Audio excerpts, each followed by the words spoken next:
আপনারা অনেকেই জানেন না কদমা কী করে তৈরি হয়। অনেকে মনে করেন কদমা তৈরি করা খুব কঠিন একটা ব্যাপার, কিন্তু খুব সহজে মাত্র একটা উপকরণ দিয়েই কিন্তু এই কদমা বাড়িতেই আপনারা বানিয়ে নিতে পারেন। সামনে দীপাবলি উৎসব আসছে, অনেকের আবার লক্ষ্মী পুজো থাকে বাড়িতে, আপনারা কিন্তু এই কদমাটা বাড়িতেই বানিয়ে নিতে পারেন। চলুন একবার দেখে নিন, তাহলে বুঝতে পারবেন।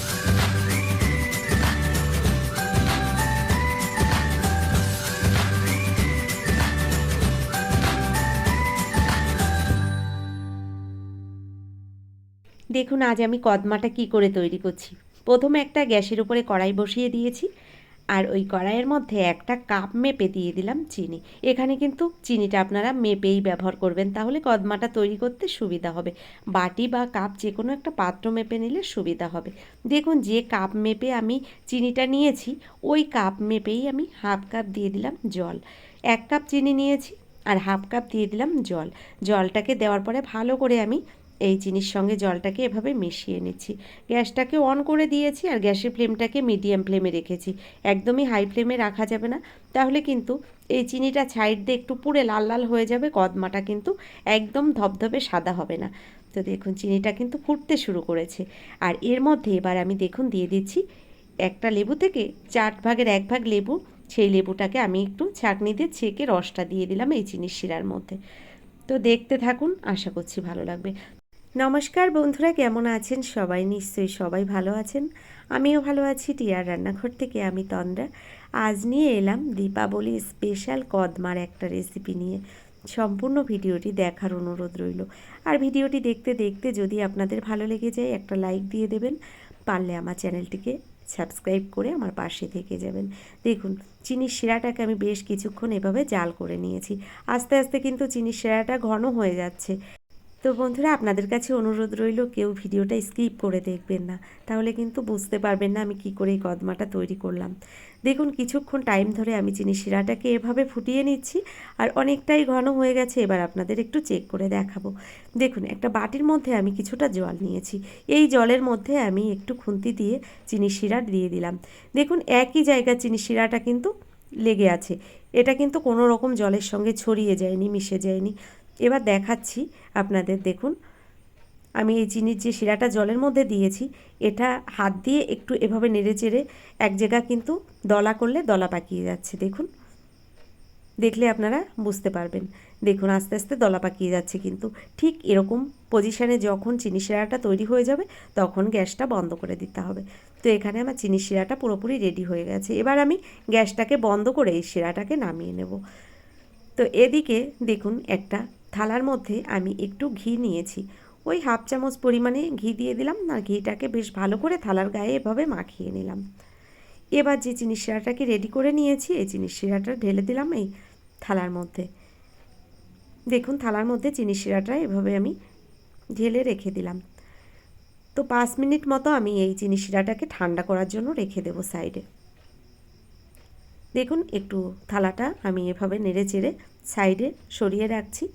এবার আমি এখানে দেখুন একটা মিক্সির জার নিয়েছি, আর এই মিক্সির জারের মধ্যে দিয়ে দিলাম 4 চামচ পরিমাণে চিনি। এই চিনিটাকে আমি একটু গুঁড়ো করে নেব। তো এখানে দেখুন মিক্সির জারের মধ্যে আমি চিনিটা দিয়ে দিলাম। এবার একটু গুঁড়ো করে নিয়ে তারপরে ফিরে আসছি। দেখুন চিনিগুলো কিন্তু আমি এখানে গুঁড়ো বানিয়ে নিয়েছি। আর এদিকে যে আমি চিনির শিরাটা থালার মধ্যে ঢেলে রেখেছিলাম, দেখুন অনেকটা কিন্তু জমে গেছে, আপনারা দেখে বুঝতে পারছেন। দেখুন হাত দিয়ে আমি এভাবে টেনে টেনে সরিয়ে আনলে কিন্তু চিনির শিরাটাকে এক জায়গা এভাবে দলা পাকিয়ে যাচ্ছে, হাতে কিন্তু কোনো রকম লেগে যাচ্ছে না। দেখুন এভাবে কিন্তু আস্তে আস্তে এক জায়গায় দলা পাকিয়ে যাচ্ছে। তো একটা প্যাচুলার দিয়ে এভাবে আমি একটু এক জায়গায় করে নিচ্ছি। তো থালার মধ্যে এভাবেই মাঝখানে আমি একটু দলা করে নিচ্ছি চিনির শিরাটাকে। এবার হাত দিয়ে শুধু একটাই কাজ, একটু খাটুনির কাজ আছে, কারণ এটা কিন্তু একটু টানতে হবে হাত দিয়ে। আমার কাছে সত্যি কথা ক্যামেরাম্যান কেউই ছিল না, তাই আমি কিন্তু ভালোভাবে আপনাদের দেখাতে পারবো না। যতদূর দেখানো সম্ভব আমি সেটাই দেখাচ্ছি, আপনাদের সঙ্গে থাকুন। তো একটাই কাজ কিন্তু এখানে, শুধুমাত্র এই চিনি শিরাটাকে একটু টানতে হবে। আর আপনারা নিশ্চয়ই দেখে বুঝতে পারবেন যে কত সহজ একটা রেসিপি। এভাবে দেখুন যে চিনি শিরাটাকে দলা পাকিয়ে নিয়েছি আমি থালার মধ্যে। এবার হাত দিয়ে আমি দেখুন দড়ির মতো করে এটাকে একটু টেনে টেনে লম্বা বানিয়ে নেব। শুধু এই একটাই কাজ, এভাবে একটু দড়ির মতো লম্বা বানিয়ে নিতে হবে। তো এই ভিডিওটা যদি কেউ একটু ক্যামেরাটা ধরে দিত তাহলে কিন্তু আপনাদের বুঝতে একটু সুবিধা হতো। তো এটা না বোঝার কিছুই নেই, এভাবে জাস্ট একটু শুধু হাত দিয়ে লম্বা লম্বা করে দড়ির মতো করে টেনে নিতে হবে। তো এটাই হচ্ছে কষ্টের কাজ, খুব সহজে একটা রেসিপি। আমরা কিন্তু মন চাইলে বাড়িতে যে কোনো পুজোর সময় এই কদমা বাড়িতেই বানিয়ে নিতে পারি। এত সহজে আপনারা দেখুন, যে কেউ কিন্তু এই ভিডিওটা দেখার পরে বাড়িতে বানিয়ে নিতে পারবেন, খুব সহজে একটা রেসিপি। একইভাবে কিছুক্ষণ টাইম ধরে এভাবে কিন্তু আমি শুধু দড়ির মতো করে টেনে লম্বা বানিয়ে আবার সেটাকে ভাঁজ দিয়ে টেনে নিচ্ছি।